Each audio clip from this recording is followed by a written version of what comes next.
Okay, so this is a film class week 8, part 2. Um, the key thing, you see me, I go through these movies chronologically. I mean, I could do it a different way, but I tend to go through them sort of piece by piece. But as I go, notice what I'm doing. I'm doing the things from the worksheet. When I'm talking about masculinity, I'm talking about theme. When I talk about Midge being a clothing designer, that connects it, that's setting, or character, but it pulls into theme, right? Because the clothing design emphasizes the masculinity, blah blah blah. Right? I talk about the opening shots in the movie. So you can go through these movies step by step, but it's really important. I'm getting a lot of comments on the discussion board that are kind of like students are just proving they watched the movie by summarizing the movie, which like we don't need to do that here. We want to do this kind of stuff where we talk about themes and ideas in the film. So let's keep doing that. The next scene. See, these movies have ideas, and once you see the ideas, the connections are easier to see. Somebody said that they didn't see a link. Like, there wasn't a good link between Night of the Hunter and Blue Velvet. But the link is not. There's no characters that are similar, but the ideas are similar. The sort of good versus evil, the cosmic struggle, is in that movie, in both movies. The robins, right? The animal kingdom is the symbol for the power of cosmic love. Is in both. So let's keep going with ideas. Uh, Jimmy Stewart gets a call from his friend Gavin, an old college buddy. I think it's worth spending some time on Gavin's office. Um, we mentioned earlier that the movie starts out with sort of the first thing we see in the movie is the toxic male gaze in the opening credits, and the second thing is Jimmy Stewart's wounded masculinity with his physical injury and his vertigo. It's really important that the idea of masculinity continues with Gavin. Gavin's office and Gavin's job is manly, manly, manly. Right, he builds ships. He has an empire. He's super rich and powerful and builds kind of giant ships. And his on the walls of his apartment, Midge's house is all filled with women's undergarments, but Gavin's office is filled with like pictures of cowboys racing over things and big manly stuff. And there's cranes outside the window doing building and shit. It's an extremely sort of masculine environment, and of course he's a powerful guy. He's very, very wealthy, and that's power is one of those things that we tend to associate with masculinity. In culture, oftentimes if a woman gets powerful, we say that she's masculine in a bad way, and often call her a monster, because she's head outside the gender roles or whatever. But for the point here is that Gavin is sort of a powerful dude.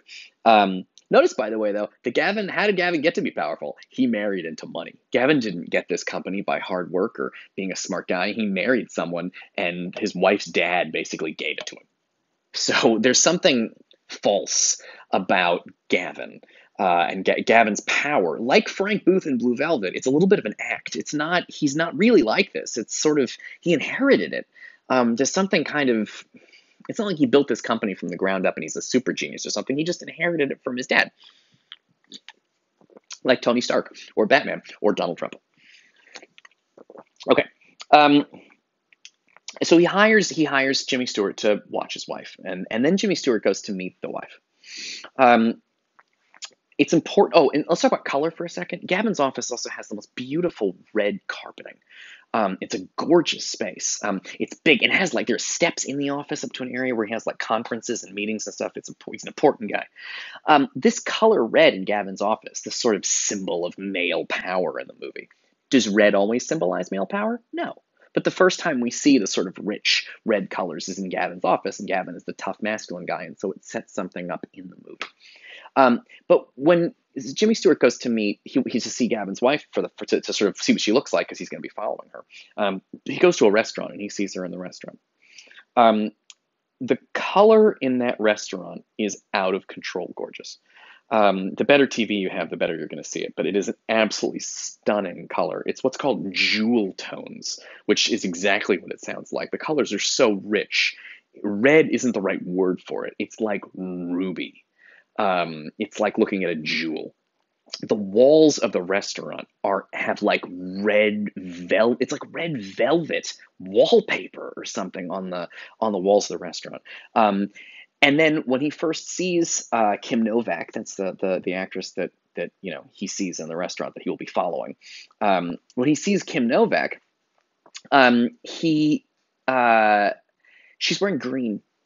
Green and red are opposite colors. If you put green next to red, it stands out a lot, right? If you put red next to pink, they don't. That's too similar. They don't go. It doesn't work. Red and green though are opposite colors. So the greens in her dress are again rich jewel tones. It looks like you're looking at a stained glass window when you see Kim Novak in the green dress against this like very rich red wallpaper. Um, so it's almost like a magical sort of unreal sort of surreal moment. And Hitchcock really emphasizes this, that when she comes towards him, she pauses for a second, and you see her in silhouette like this, and the whole room brightens. Did the lights really get brighter in the room if you were standing there? No, it's capturing how Jimmy Stewart feels. As soon as he sees her, he is blown away by her. She looks like a beautiful woman in a painting. I mean, she's gorgeous, and of course that'll become an issue in the movie. But she looks totally beautiful. But Hitchcock brightens the lighting for that one moment when we first get introduced to her, and then he brings it back down again, and the movie continues to capture how Jim it communicates to us, the audience. The lighting communicates sort of how Jimmy Stewart feels about her. Um, there's also another moment with color that I'm going to say something crazy, but I actually think there's a Wizard of Oz connection. I don't know if you guys caught it. It's very, I could be overdoing it here, and if you want to make fun of me for being ridiculous, you can, because this is a little much. But I swear to God, there's a Wizard of Oz reference in this movie. When he's following her, right, because Gavin says she's acting strangely, and where is she going, what is she doing, and he follows her.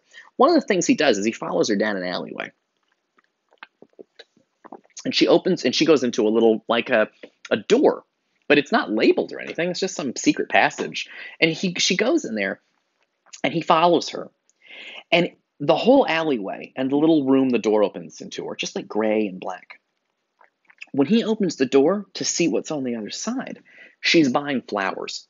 For some reason, she took a back entrance into the store. I don't know. But the point is that when he opens that door, it is just like a flood of color. Not that the movie was black and white before that, but just for the two scenes when he's following her, it's very normal colors or washed out colors. And then you get grays and blacks, and she's in like a gray suit. And when he opens that door, it's exactly like Dorothy opening the door to Oz. It's this whole other world of just lush color. And in Wizard of Oz, it communicated this totally other dimension.